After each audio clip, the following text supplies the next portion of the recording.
Okay, guys, now look at, you can see the screen, right? Yes, sir. Yes, sir. You have to take the printout of this screen, guys. Look at over here, this page. Look at here, just try to read this one and sign this one, and then you need to submit to me. So please take the printout and then submit to me. Second page, here is your signature. Look at here. You can see my cursor, right? Mm-hmm. Okay, second page, there is a differentiation rules and the integration rules. You can take the printout of these 4 pages too. This is your formula sheet. This formula sheet is almost same as your Calc 1 formula sheet. So you can use this formula sheet for all your internal exams, means 4 exams and 1 final. Weightage is like this. Weightage of each internal test is 14%. 4 exams means 14 multiplied by 4 is 56. Then 14%, that is for your class participation, means if I ask you some question and if you answer that question correctly. Second thing is your submission, homework submission. Homework submission, that is divided into 2 parts. 2 parts, I mean to say that I may give you the prescribed problems.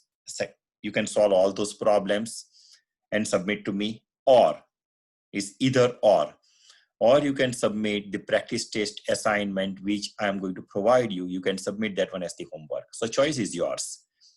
Practice test assignment, usually students, they are preferring practice test assignment because this practice test means almost same type of things you are going to get in your exam. So once you are done with your practice test, that means it is really Walker Powell. What are you doing?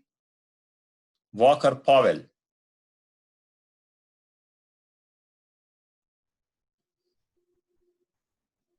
Walker Powell, are you here? Powell? Yes, sir. Yes.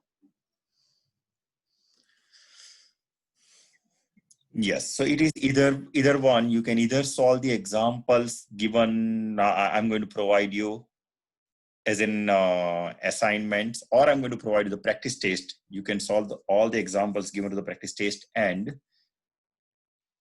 your exam, internal exam, that will be really similar to your practice test. It won't be exactly same, but very similar.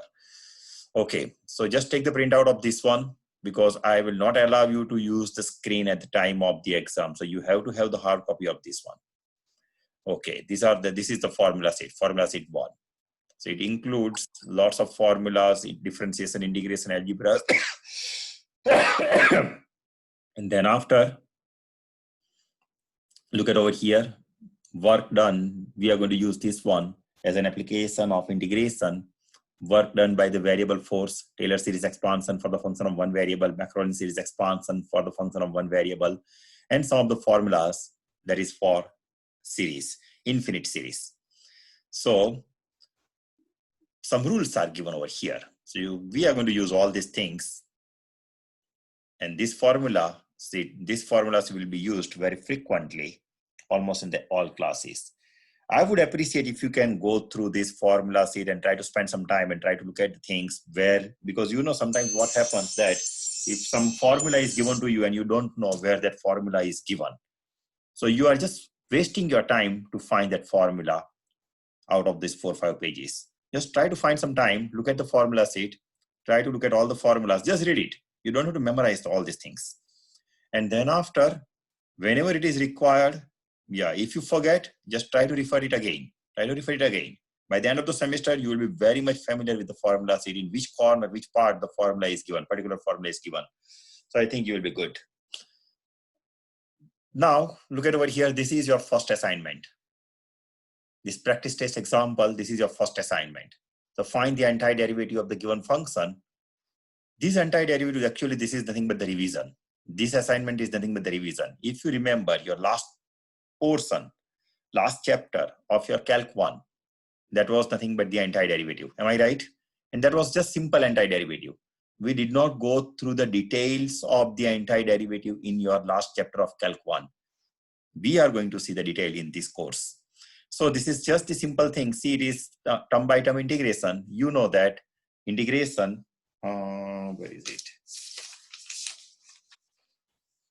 Let me just share something with you. Suppose we have, I can give you one of the formulas for the integration, that integration x to the power n dx, that is equal to x to the power n plus 1 divided by n plus 1 plus c. X to the power n plus 1 divided by n plus 1 plus c. Look at over here, the last line. So you are going to use this formula almost and some u sub. So first example, x cubed minus x to the power 5. So in this formula, x cubed dx means your n equal to 3. Your n equal to 3. N equal to 3, replace your n equal to 3 on the right side. That means you're going to get x to the power 4 divided by 4 plus c. Divided by 4 plus c. You must be surprised that why we are writing c. I know all these things you have done in your Calc 1 course. But even though, let me repeat some of the things, because just to maintain the continuity. Yeah. So whenever you solve the differential equation, or I mean to say that whenever you solve any differential equation, suppose I give you one differential equation that y dash dy by dx plus 2y equal to 0. Something like this. Whenever I have dy by dx plus 2y equal to 0, in that case, my y is the dependent variable and x is the independent variable. So my y is dependent and x is independent variable. Why? Because y is a function of x, it's a function of one variable. So whenever your y is a function of x, your x is independent, and whatever values you are choosing for x, your y depends on that. That's why y is called the dependent variable. Look at over here. That's why y is called the dependent variable. Right, guys? Now, whenever you are looking for the solution of the differential equation, starting with dy by dx, at that time, you are just looking for the values of y. Right? Now, if I want to find the value of y, first of all, I have to write my equation in a proper form. Suppose dy by dx equal to dy by dx plus 2x equal to 0, right? So dy by dx equal to negative 2x. Am I right? Shall I write like this? I just find my negative 2x on the right side. Make sense? Mm-hmm. If any one of you any of the things, please stop me. Please stop me. I don't mind. I don't mind to repeat the things 2, 3, 4 times. I just want you to make sure everything.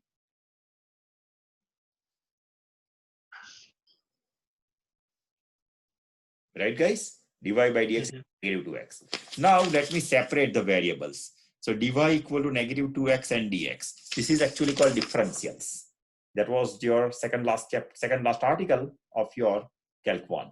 Differential. So dy by dx equal to negative of 2x dx. After doing these things, just take the integration, because integration and derivative, they are the reverse process of each other. Reverse process, I mean to say that if you have some derivative, if you find one function, suppose derivative of one function of y square equal to 2x, or you can write y equal to x square, right?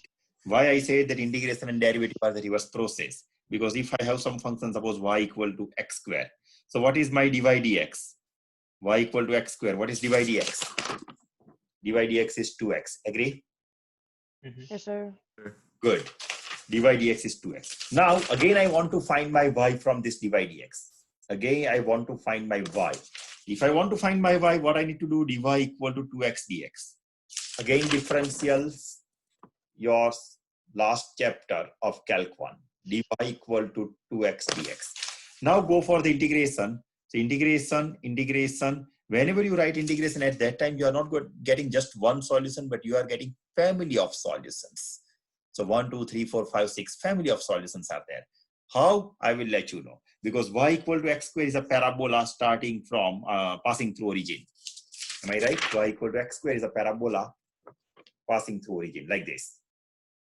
Right? Here your equal to 0, your constant equal to 0. Great, I will let you know. So integration of dy, look at the first term, integration of dy. So I can cancel my integration and I cancel my d, because d stands for the derivative. Symbol of integration, that is for the integration. So d and integration will get cancelled out. I'm getting simply y. And that's the reason why I told you that integration and derivative, they are the reverse process of each other, mainly for the continuous functions. So please make sure. We will be dealing only with the continuous functions. starting from today up to the end of the semester, end of the session. So d and integration will get cancelled out, and you are getting simply y 2 integration of x to the power 1. Look at here. Integration of x to the power 1. Just use this power rule. Whatever I showed you over here, that was the power rule. This is the power rule. This is the power rule. So here your x is equal to x to the power 1. So replace your n by 1. Means you are getting x times x squared by 2 plus c. X times x squared by 2 plus c. Am I right? Yes, sir. Cancel 2 and 2 from the numerator and denominator, and you are getting simply so y equal to x squared plus c. See, I started with y equal to x squared. I am getting y equal to x squared plus c, where c is your constant. C is your constant. If I take c equal to 0, what I'm going to get? C equal to 0 means y equal to x squared, my original equation. Agree? There's the another way of presentation that derivative and integration, they are the reverse process of each other. Because again, I started with my same function. I took the derivative. I went for the integration. Again, I'm getting back my function. Are you getting me? Right? So c equal to 0, that means it is parabola like this. But suppose somebody says that this is c equal to 0.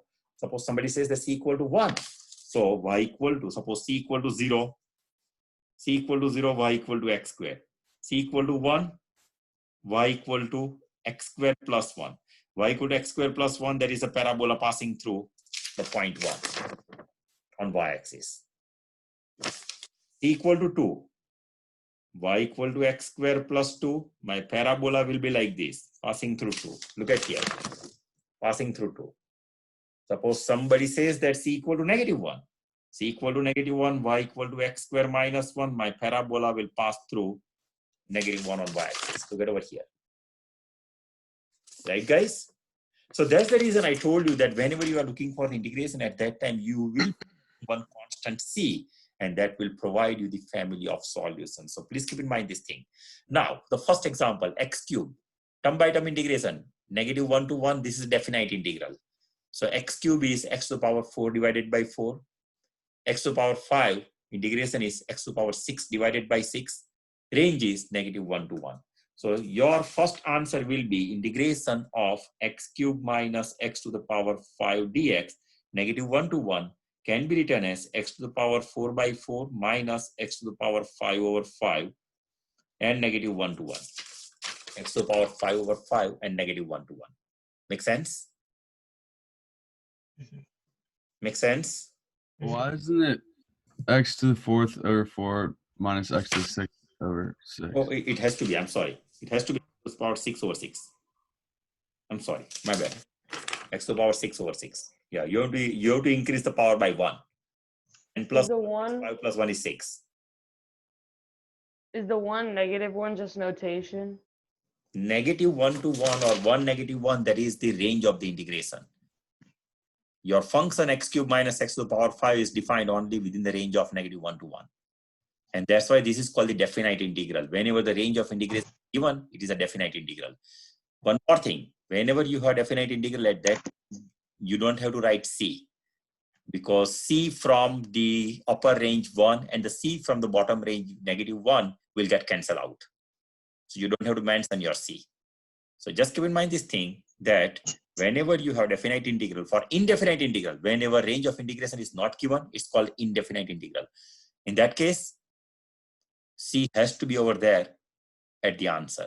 But whenever definite integral is there, some specific range is given to you, at that time you don't have to mention c, because c will get cancelled out. Okay, so here it is 1 by 4 minus 1 by 6 minus negative 1 to the power 4 is 1 by 4, negative 1 to the power 6 is again 1 by 6. So actually it is 1 by 4 minus 1 by 6 minus 1 by 4 minus 1 by 6. Are you getting me, guys?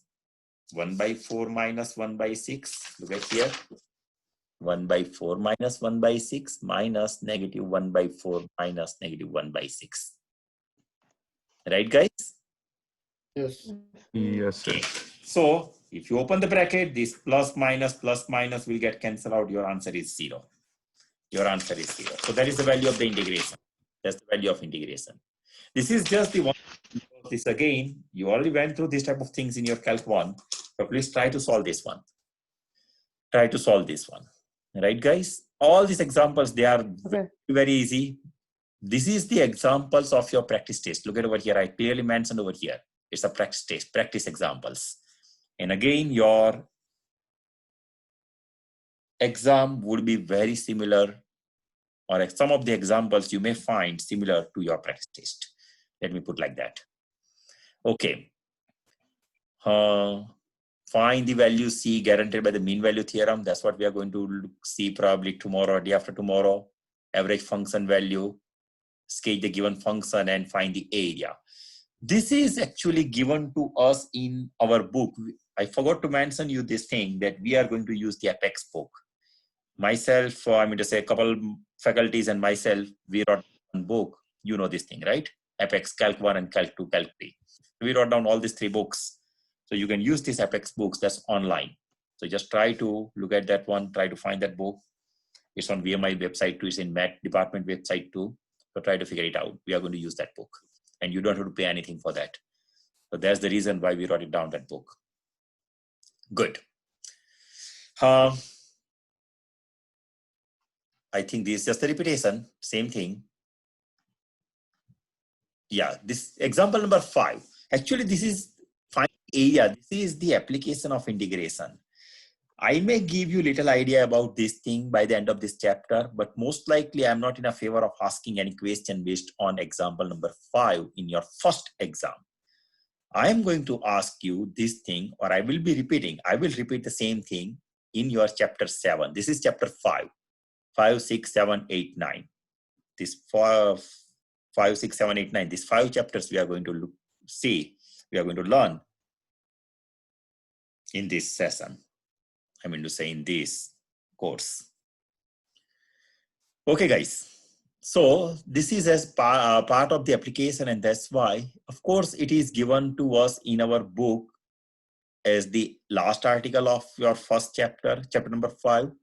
That's fine, but I am not in a favor of asking you any question based on this one. So that's why we will be focusing more on this one in your third exam. Anyway, I will let you know time to time. Good. First thing is antiderivative and the indefinite integral. Already I explained to you what we mean by the antiderivative. Antiderivative means integration. And that's why the word antiderivative is used, because as I told you, integration and derivative, they are the reverse process of each other.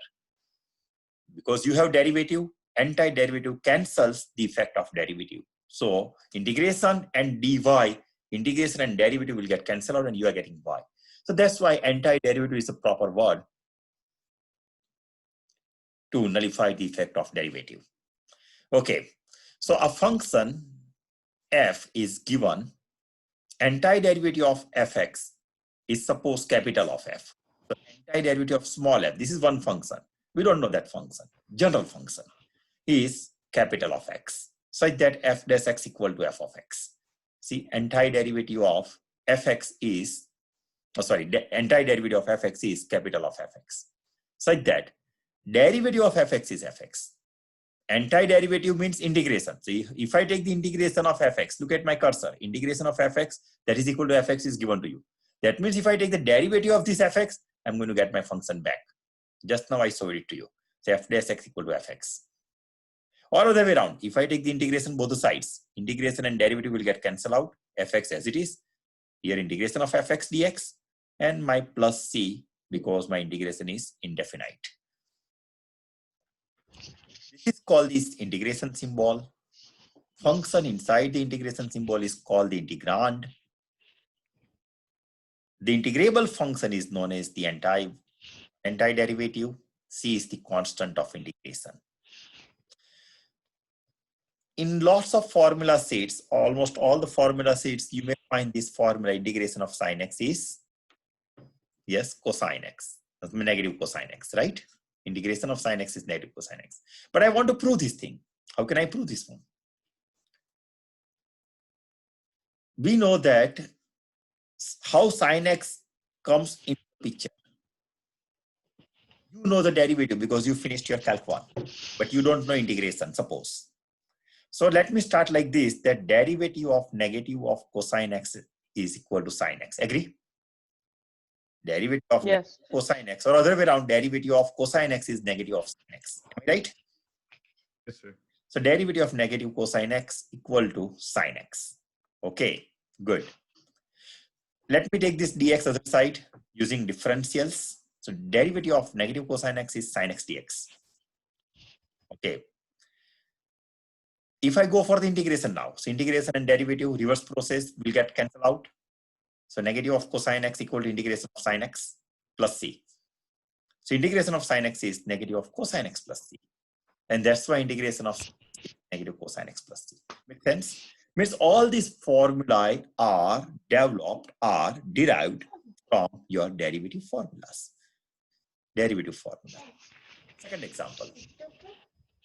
Yes. Any doubt? No. Who is there? I'm getting some voice, guys.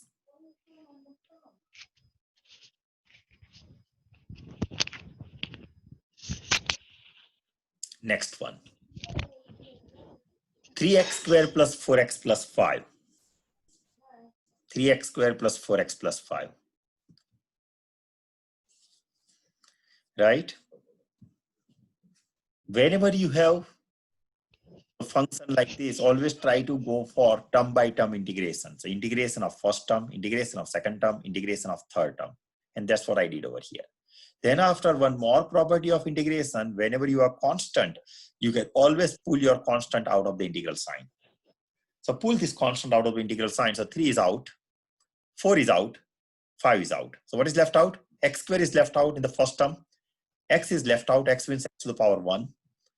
5, nothing is mentioned, means 1 is left out over here. 1. X square integration is x cubed by 3. X to the power 1 integration is x square by 2. 5 out, integration of 1 x. Why integration of 1 is x? What is derivative of x? Guys, I'm asking you. 1. The coefficient. 1. So what is integration of 1? X, right? X. Because integration and derivative, they are the reverse process. Agree? Yes. Yes, sir. That's why integration of 1 is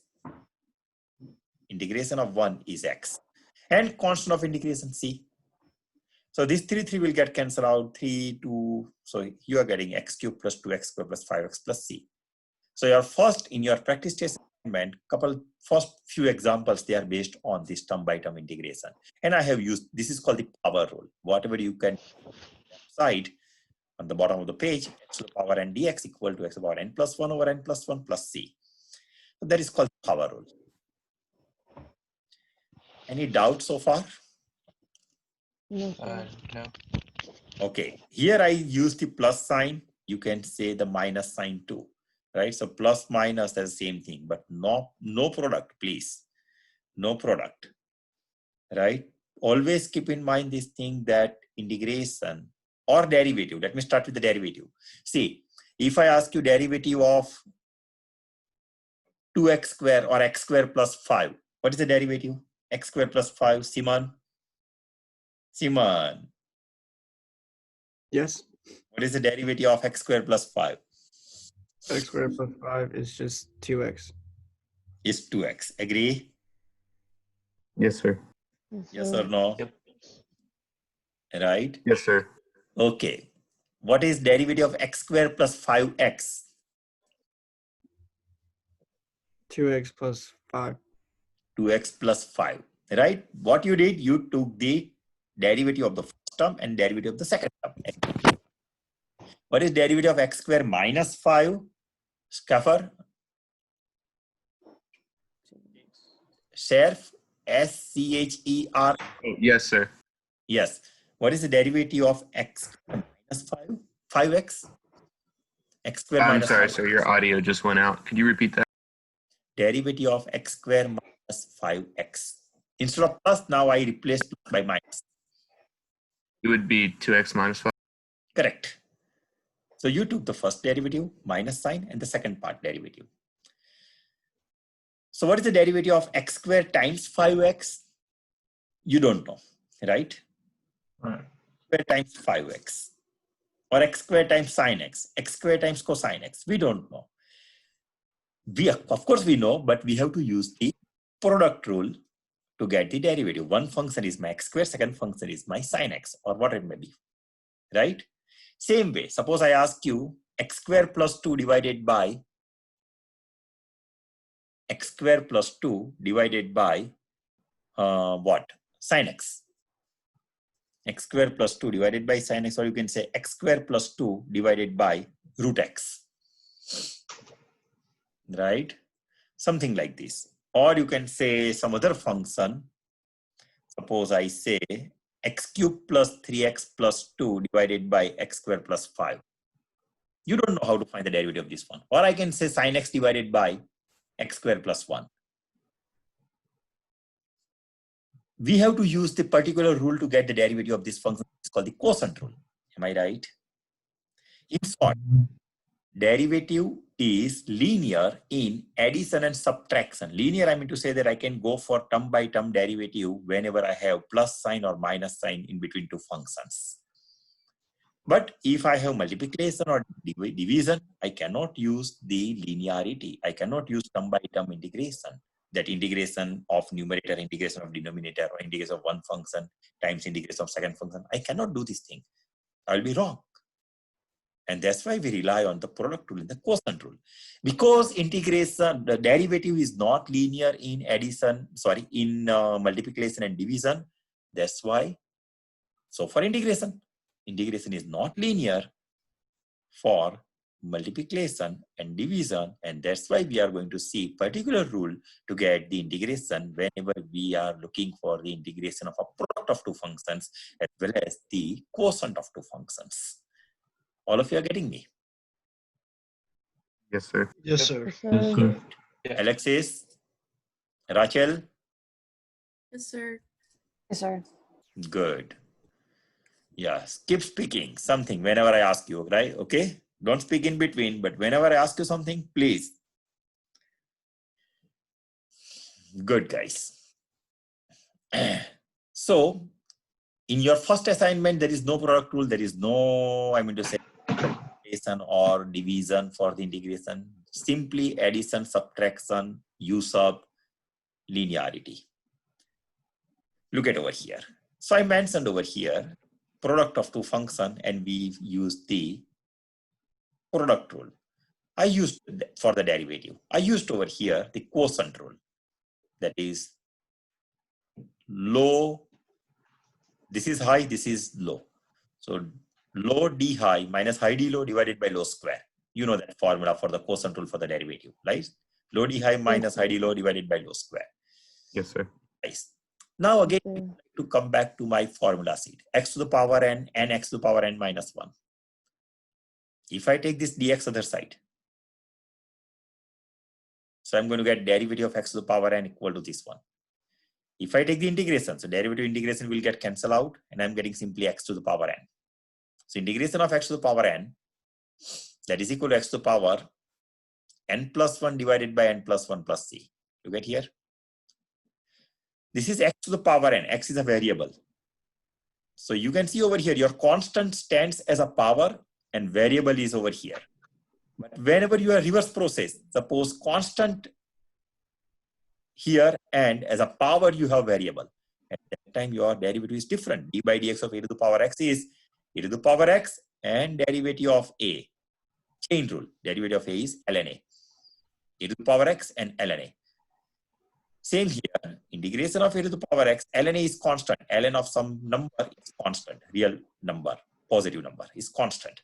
So let me divide by this one. So a to the power x divided by ln a and integration a to the power x is this one. Derivative of ln x is 1 over x. So integration of 1 over x is ln x plus c.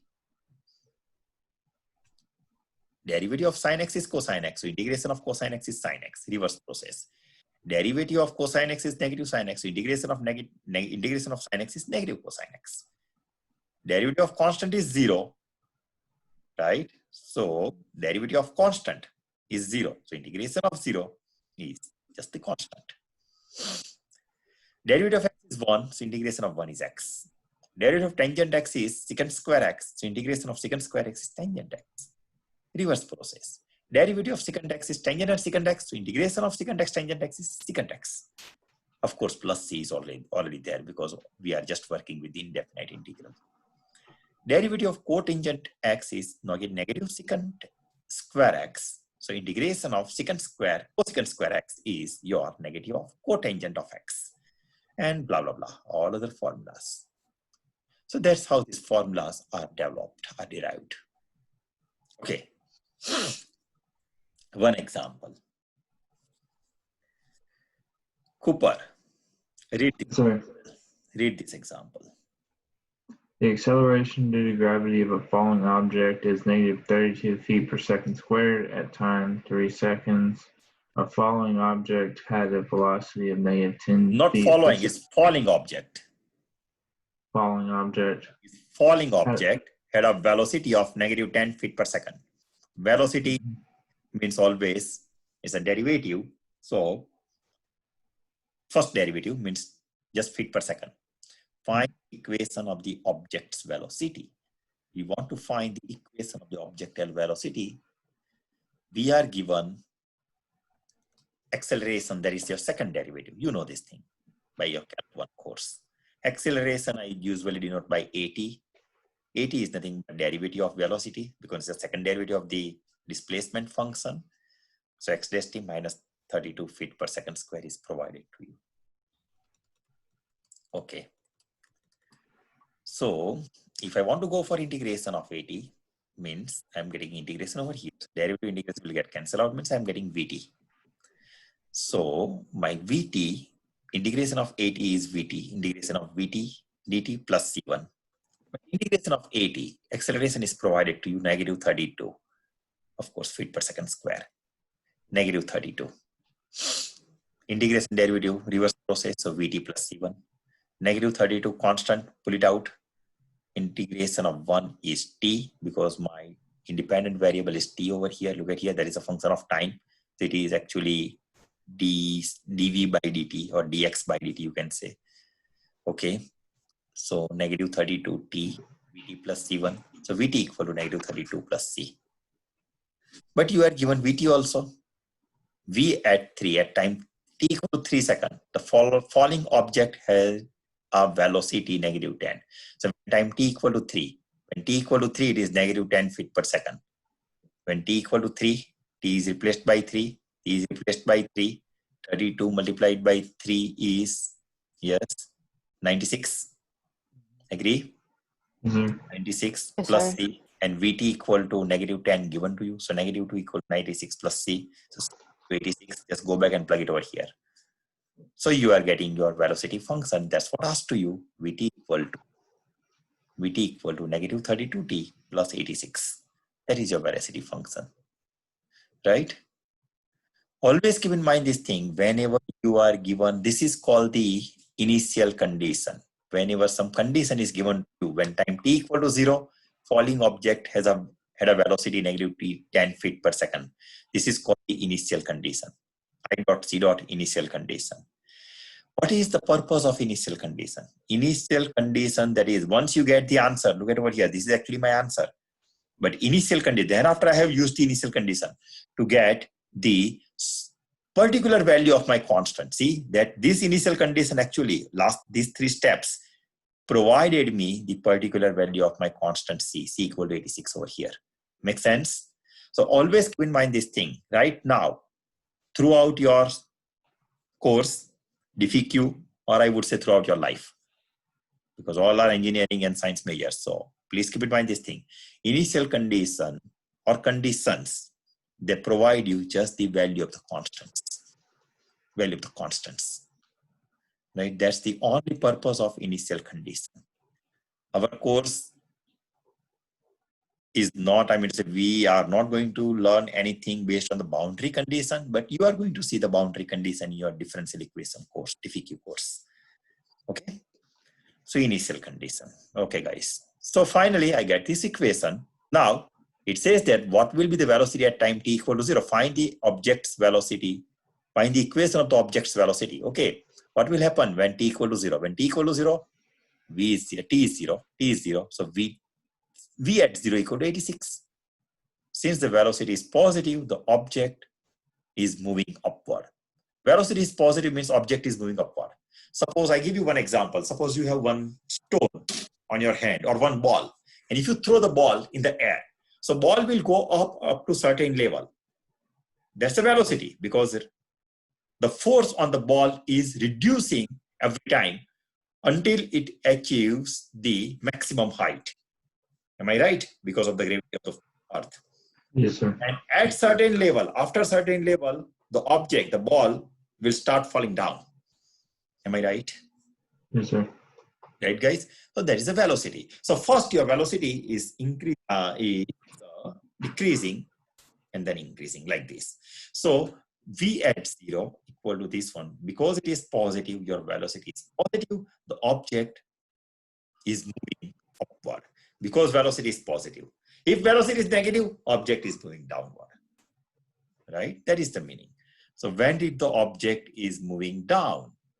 Object is moving down, right? When did the object is moving down? That means I have to find the point from which my function changes the behavior. Right now it is increasing. It is upward, it is positive, increasing up to here. After that point, ball will fall down. Agree? Ball is falling down. Am I right? Ball is falling down means I'm going to Yes, get sir. my negative velocity. So when the object is, when did the object begin moving down? Right? So that means I have to take my first derivative of xt, that is my velocity equal to 0. You learn this thing in your application of derivative. If you have increasing function changes the behavior, means increasing will convert to decrease, increasing will be converted to decreasing after achieving the maximum height. And that maximum height means your first derivative, you are equating your first derivative to 0. So equate your first derivative to 0, that here it is velocity, means first derivative of the displacement function, equate to 0. My velocity function was negative 32t plus 86. Equate to 0. So you can find your t. So t equal to this one, t equal to 2.69. That means if you throw the ball with the velocity, if you throw the ball, where is it? Yeah. The acceleration was this one. If you throw the ball with this velocity, negative 32t plus 86, after 2.69 seconds, if I throw the ball after 2.69 seconds, my ball will reach to the maximum height, and then after it will start falling down. Are you getting me, guys? So this is called the Yes, sir. I had a question. This is called the critical number. Critical number. You know this thing, Calc 1, right? Anyway, f double dash t equal to 0. Suppose somebody, see here, please keep in mind this thing. Order of the differential equation must be equal to number of initial conditions. Here, second derivative is there. You have to have two initial conditions. Previously, I had just first derivative. I was having just one initial condition. Order of the differential equation must be equal to number of initial conditions. So number of initial conditions. So f dash t equal to, look at over here, just f double dash t equal to cosine t. Take the integration. First integration means one derivative will get cancelled out. Integration of cosine t is sine t. So f dash t equal to sine t plus c. Then out you have to stop. I'm sorry.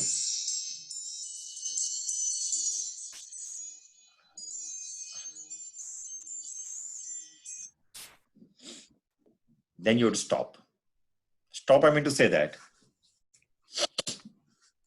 your first derivative, first initial condition with respect to your derivative that is given to you, you have to use this condition before you proceed further. So f dash t equal to negative sine t plus c. If I replace this t by 0, f dash of 0 equal to sine 0. Sine 0 is 0, c as it is. But f dash 0 is 3 given to you, 3 equal to 0 plus c. So c equal to 3. Just go back and plug this value here before you proceed further. So f dash t equal to sine t plus 3. Agree? Now I'm looking for ft. Go for one more integration. So ft equal to f dash t equal to this one. One more integration is integration f dash t. This derivative and this integration will get cancelled. I'm getting ft. Integration of sine t is negative cosine t. Integration of 3 is constant, pull it out. Integration of 1 is 3t. And constant c1. Now use second condition at 0 equal to 5. Because now your function that is in terms of simply f of t. So f of 0 equal to 5. So 5 equal to negative 1 plus 0 plus c1. So c1 equal to, take this negative on other side, 6. c1 equal to 6. Make sense? So negative cosine t plus 3t plus 6. That is your final function. That is your displacement function. Any doubt, guys? Any doubt? Sir. Okay, guys. So it's been already an hour. So you need a break. It's a morning time. If you need a break to freshen up, to have some stimulator, I don't mind. I can give you a break of 5 minutes. You want the break? Yes. If Yes. then I can continue. Yes. Yes, sir. Okay. Say something. Do you need a break or not? Yes. Yes. Okay, I can give you the break of exactly 5 minutes. So please go ahead. Okay, and then after we'll with this second example, the figure examples. Now some figures will be provided and how this integration derivative process are involved in this object. So that's what we are going to see in exactly 5 minutes. Go ahead, please.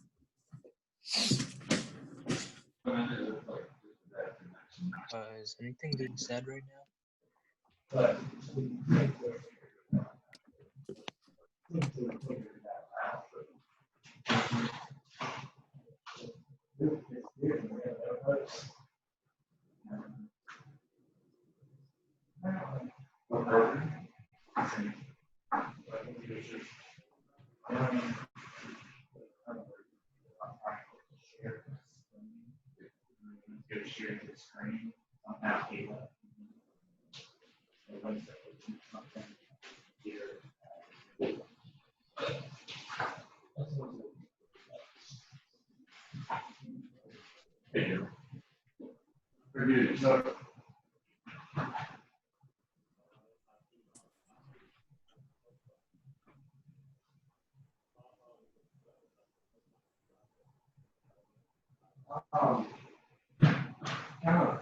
As far as me, I mean, it's kind of bad, but my office pretty low, so. I mean, do you guys have a preference to not do it?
Read.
Okay, guys, ready? Yes, sir. Guys, Good to go, sir. I said 5 minutes. It's been 6 minutes now. Good. Alexis Davis. Good. Yes. You don't have to follow the owner code, right? In owner code, you are not allowed to take any kind of stimulators, tea, coffee, drinks in the class. But this is your home. You can have it. I don't mind. Right? Yes, sir. Good, guys. Let's continue. So an object travels in a straight line. Look at over here. The object travels in a straight line at a constant velocity of 5 feet per second. Constant velocity of 5 feet per second. Look at here, guys. 5 feet per second. For 10 seconds. So it travels in a straight line up to 10 seconds. This is my time function. Okay. How far away from its starting point is the object? How far away from its starting point is the object? You know, whenever it's this is a linear case, right? And distance is nothing but the rate into times. So rate times, that is your distance. Your rate is nothing but what is the rate? It moves at the rate of 5 feet per second. So 5 feet per second, and how time is 10 feet, 10 seconds, right? So you can see you have to manage your units too, your unit. So second will get cancelled out. 5 tens of 50 feet. So object is going to travel 50 feet. Agree? Object is going to travel 50 feet. Okay. Yes, sir. Good. Now, my object is different now. See, I added some additional portion over here. Additional portion over here. So again, distance is nothing but rate into times. But this is my first distance. This is my second distance. So I would like to divide my formula into two parts. Rate 1 time 1, rate 2 time 2. 5 tens are exactly like the first one. It is 50. Here it is. Look at over here. Now it is 2 feet per second. Actually negative. So negative 2 feet per second. And this height is, no, sorry, this distance is 3. So negative 2, that's the height. Distance is 3. So negative 2 feet per second times 3 seconds. Second will get cancelled on negative 6. 50 minus 6 is 44 feet per second. See here, positive part was 50, negative part was 6. Because we are adding this thing, right? I forgot the plus sign over here. I'm sorry. Just count first plus sign here. Or let me do one thing. What? Where is it?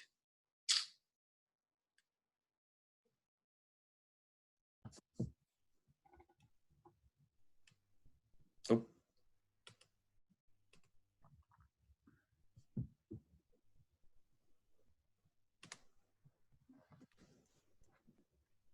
What I did.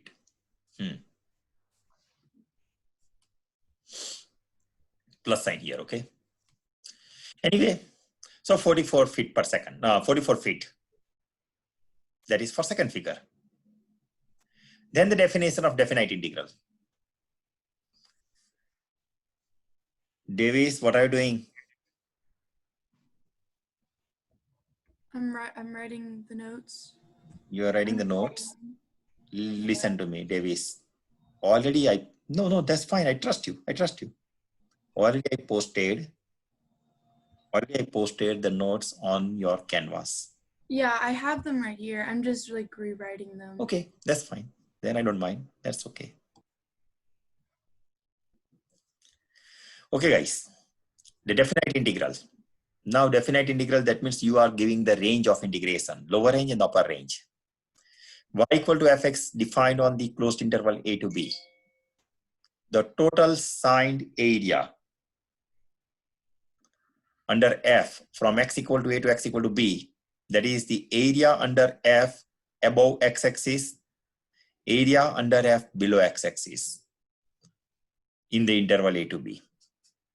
Right? So whenever you write like this, which is given in the form of area above and area under f above x-axis, area under f below x-axis, and that is given in the range of integration like this, a to b fx dx, where a and b are considered as the bounds of the integration. Let me take one more figure, triangle. Look at over here, this triangle. And I have few examples over here. Integration 0 to 3 fx dx. 0 to 3. Range x runs from 0 to 3. Fx dx. What is the area of the triangle? Just keep in mind this thing, guys. Integration provides you the area. Definite integral always provides you the area. So whatever I figured it out over here in the first exam, this is nothing but this is my area actually. Whatever I figure it out over here, that is my area. Same here. Right now, it is given to us 0 to 3. So I'm just looking for the area of the first upper triangle. So triangle area of the triangle is given by 1 by 2 into b into h, right? Breadth into height. So this one is 3. Height is 1. You get over here, height is 1. So 3 into 1, 3 by 2, 1.5.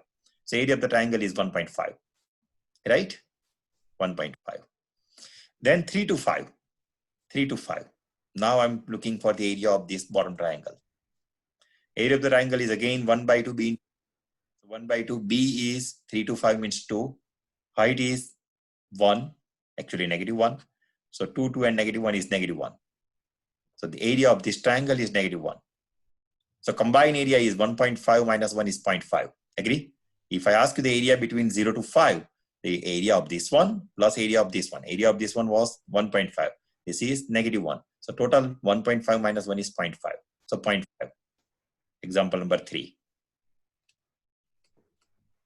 Then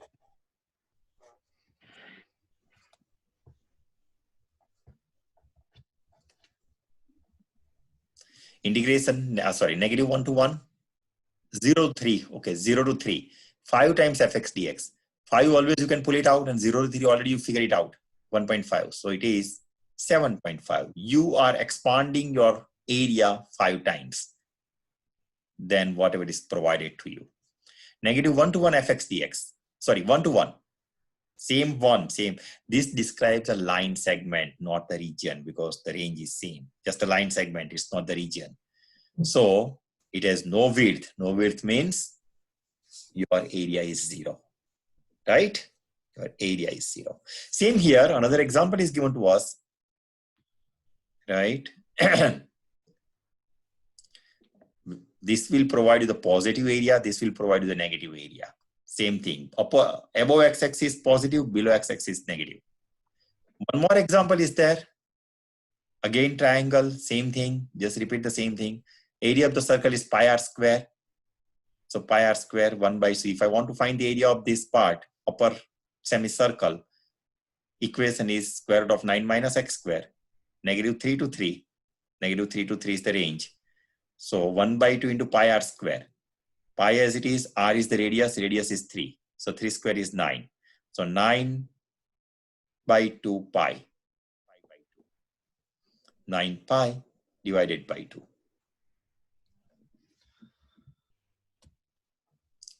Divided by 2.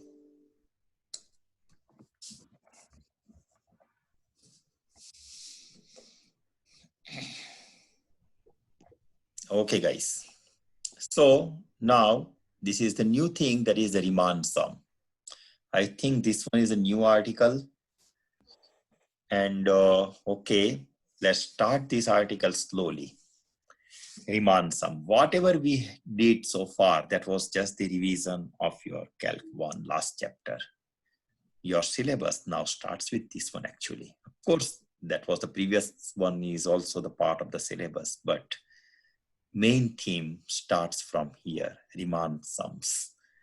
Riemann sums means in the ancient time, how the integration was taken, how the integration was developed before Riemann figured it out, the integral sign, how people were taking the summation. Always keep in mind this thing, integration is nothing but the continuous summation. Continuous summation is the integration.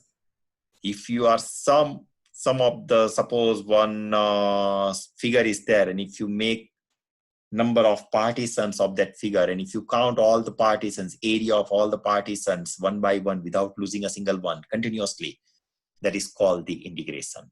That's what Riemann figured it out. I think in 16th, 17th century probably. Yeah. So we are going to see this Riemann sum by 3 different ways. One is right hand rule, midpoint rule, and left hand rule. Right hand rule, left hand rule, and midpoint rule. Right hand rule, that means suppose I have one parabola is 4x minus x square. This is the parabola 4x minus x square, my function. In this parabola, if I divide my region, please look at here guys, be careful. If you don't understand this thing, it would be really hard for you to figure it out this thing by your own. So please pay attention. In this parabola, I have not divided my region like this. I started my division, my partitions like this. Here it is, this one. Then look at the dotted line. It goes over here like this, like this, like this. Right? Right. I will start with left hand rule, then right hand rule, then midpoint rule. First of all, I will start with left hand rule. Left hand rule is nothing but the lower sum. Right hand rule will provide you the upper sum. Just keep in mind this thing. And this will give you the approximate value. Before integral sign was investigated, approximately people were trying to figure it out, the approximate area of the given region. Not the exact one. But this approximate area is very, very, very close to the exact one. It has to be. So let's start with the first thing. See here, n equal to 4 means 4 partitions. 1, 2, 3, 4. 4 partitions. 1, 2, 3, 4. I am given this parabola, parabola, this function. If you take this one equate to 0, that means you are just finding the range on x-axis. I mean to say that where your function touches the x-axis, or you can say x-intercept. So take 4x minus x square equal to 0, x common, x minus 4 equal to 0, x equal to 0 and 4. X equal to 0 and 4. That means x equal to 0 and x equal to 4. If you take x equal to 0 over here, my y equal to 0. This is my y. If you take x equal to 4 over here, 4 4s are 16 minus 16, my y equal to 0. Look at here. That's why it is called the x-intercept. Okay, so this is the figure. Let's start with the left-hand rule.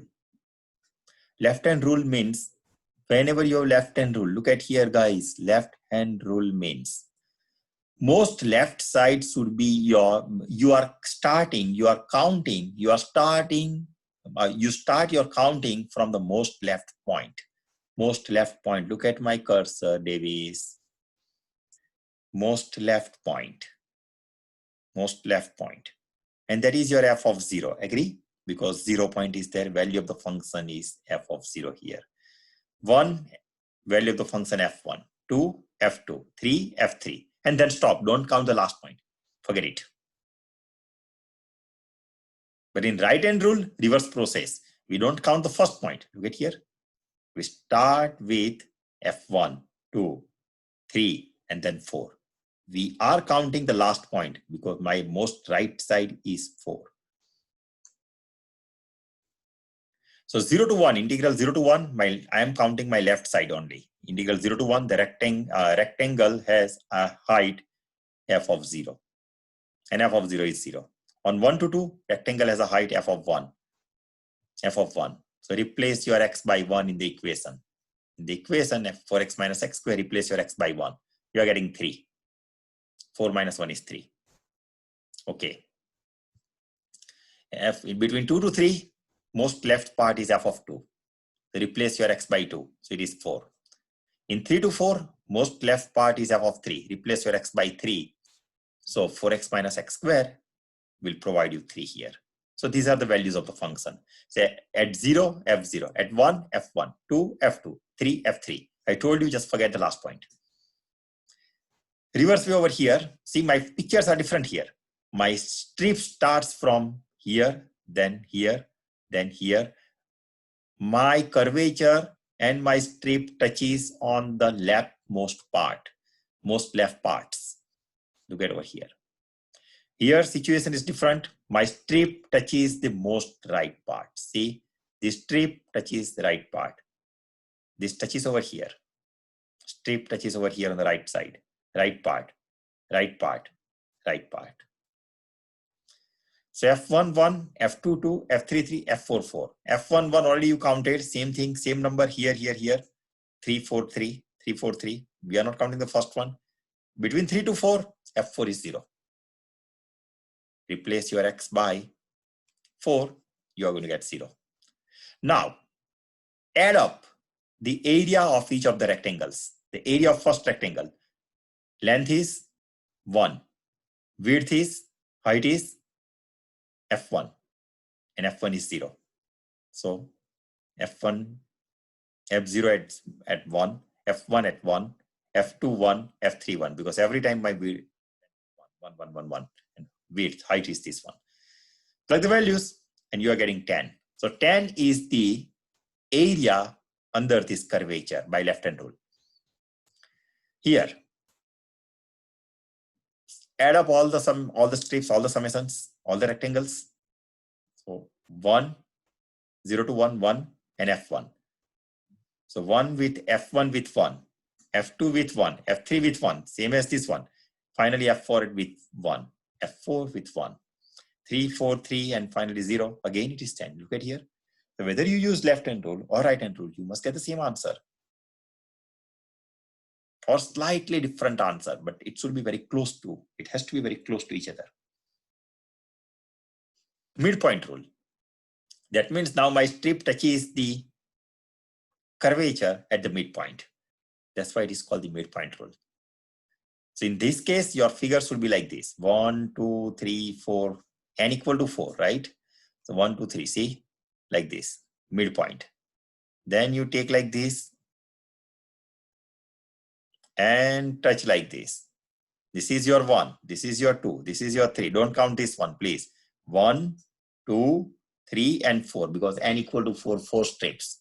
We are looking for midpoint. Midpoint is 0.5, 1.5, 2.5, 3.5. 2.5 is over here. So my figure and strip will touch each other at this point. 1.5 and here. So this one, then this one, then this one, then this one, and this one. between 0 to 1, 0 to 1. Length is 0 to 1. So length is 1. Length is 1. And value of 0.5. Value at 0.5 is f of 0.5, that is 1.75. Replace your 4x minus x square, x by 0.5. So 1.75.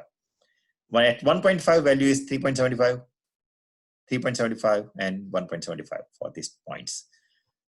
Add up, sum up all these things. So 0 to 1, length is 1, length is 1, this height is 1.75. Length is 1, height is 3.75. Length is 1, height is, actually I have to mention 1 times this one, 1 times this one, right? And 1 times this one. So it is 11. You get here? Actually, this 11 is also not a good answer. It has to be very close to 10. I got 10 for my left hand rule, right hand rule, but midpoint rule gives me 11. If it is 10.12, 10.4, 10.5, something like that, that makes more sense than 11. But anyway, here the answer is 11, that's fine. And then after, we go over sigma notations. Sigma notations. The sum of n terms a1, a2, an is written as ai. A1 replace I by 1. So A1, A2, A3, because summation means sigma. So A1 plus A2 plus A3 plus A4 up to AN. That is called the sigma notation. You have to memorize these notations because now onwards, tomorrow onwards, whatever we'll be doing, at least for next 3-4 classes, based on these sigma notations. So please don't disappoint me. Try to go over this type of things. Whatever we are covering over here, you have to work hard. At least if I teach here for 2 hours, you have to put at least 3 hours daily if you want to secure B or A. I'm informing you well in advance. Otherwise, please don't blame me at the end of the semester if you are not doing well. Okay, I. Replace I by 1, then 2, up to 6. So 1, 2, 3, 4, 5, 6 in between summation sign because of this summation symbol. So total is 21. I is replaced by 0 to 5. So 0, 1, 2, 3, 4, 5. 0 plus 1, 1, 0 plus 1 plus 1, 2, 3 plus 1, 3, the 2 plus 1, 3, 3 plus 1, 4, 21. Summation of j square. J starts with 3. So 3 square plus 4 square plus 5 square. Upper range is 7. So 7 square. Take the sum. Answer. Some properties. Summation of k of ai. You can always pull your k constant out and summation of ai. Summation of ai plus bi. Summation is linear. Summation of ai plus summation of bi. Same with minus sign. And some more summation formulas. Summation of c equal to c, n equal to I equal to 1 to n 1. Summation of I is standard formation. If n is not a fixed number, it could be any number. So n equal to suppose 1000, 100, million, what it may be. So general formula is n into n plus 1 by 2. I square is n into n plus 1 to n plus 1 by 6. I cube is n square n plus 1 square by 4. So please, I wrote it down here, most IMP. Please make sure about this. Summation of C, C out. Summation of this is N, Cn. So please keep in mind 1, 2, 3, 4 forms. I've got a question, sir. Go ahead. Can you go back up to the first examples of these Riemann sums? First example. Right there. Yes. For number 3, is there a reason you skipped 6? No, there is no reason. It's a writing mistake. No. So, and good catch. I'm sorry. It has to be 3 I just wanted to make sure. square plus 5 square plus 6 square plus 7 square. I'm sorry. No, there is. I just wanted to make sure. All good. No. Thank you. Thanks for highlighting this thing. Yeah, it has to be. Sorry. Okay, guys. So I think today is just the first day. So let me stop over here. And tomorrow morning again, yeah, I will be using my own computer now. VMI computer is, I don't know, it's not working properly. Yeah. So see, we couldn't find any problem in my computer, but in that computer, somehow it was not catching up the internet, the Wi-Fi. And here, I don't have any problem. Anyway, guys, so let's stop over here. Try to go through all these things. Try to cover up try to start your practice test examples too. At least first and second page, first page. And Riemann sum, the examples based on Riemann sum, don't do it. Because I have not taught you so far. You will be doing this thing, or we will be doing this thing tomorrow. But tomorrow we're going to start with the remands on this one, this example. Make sense? Page Yes, number, sir. Yes, why sir. page number is not mentioned sir. over here. Page number 5. Okay, page number 5 backside. We'll be continuing with the same thing tomorrow. All you guys are good? Yes, sir. Yes, sir. Yes, sir. Stop here.